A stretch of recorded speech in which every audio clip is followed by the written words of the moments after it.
Hukum nemu barang dalam Islam. Perlu kita jelasin dulu pertama ya, di dalam Islam tuh sebenarnya gini, kan ekonomi itu ada 3 nih di dalam Islam. Pertama adalah cara mendapatkan, yang kedua adalah cara mengelola dan mengembangkan investasi itu, yang ketiga adalah cara untuk expense, untuk mengeluarkan. Jadi ada dapatnya diatur, mengelolanya diatur, dan juga keluarnya diatur. Nah, dan menariknya di dalam Islam itu satu-satunya pertanyaan di akhirat nanti tentang apapun di dalam hidup kita ada. Semuanya itu satu pertanyaan. Contoh misalnya ya, masa mudamu kamu pakai untuk apa? Terus kemudian kayak kayak misalnya selain masa muda, apalagi kesehatanmu kamu pakai untuk apa misalnya? Semuanya lah.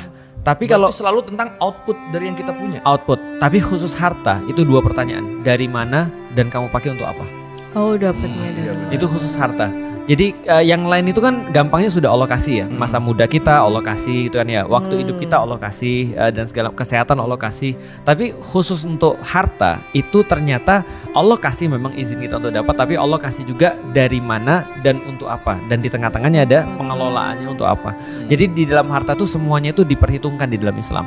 Oke, itu yang pertama. Yang kedua, prinsip harta itu adalah izin kepemilikan dari Allah. Artinya awalnya harta itu bukan milik manusia, tapi karena Allah izinin kepada kita untuk kita pakai, untuk kita manfaatkan, maka kita boleh dapat harta itu. Maka izin itu ada beberapa, misalnya contoh dapatnya dari kerja itu diizinkan, dapatnya dari misalnya warisan itu diizinkan, dapatnya misalnya dari nemu itu juga diizinkan. Oh, nemu boleh? Nemu boleh, nanti ada aturan-aturannya di dalam Islam.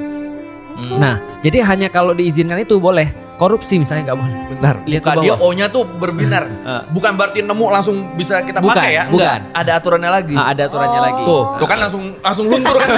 Binar langsung luntur kan. Misal, Kayak gimana? lu nemu laptop misalnya. Laptop ini kan nilainya kan besar ya. Iya. Dan orang ketika dia kehilangan laptop pasti dia cari kan. Maka lu nggak boleh ngambil laptop itu sebelum terus kemudian lu umumkan.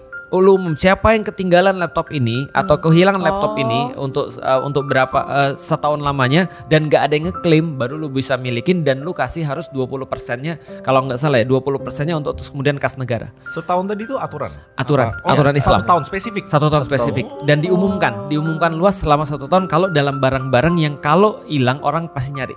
Itu salah satu contohnya. Jadi selama 365 hari tiap hari tuh. Betul, tiap hari. Enggak, dia umumkan dan nunggu selama satu tahun. Minimal sekali udah pernah lu umumin aja. Iya. Gue nemu laptop, misalnya ketemu orang nih. Nanti kalau ada yang nyari laptop bilang aja di gua. Iya. Minimal sekali udah pernah lu umumin. Kalau terus dalam setahun nggak ada yang ngeklaim, nggak ada yang datang ke lu, Baru udah.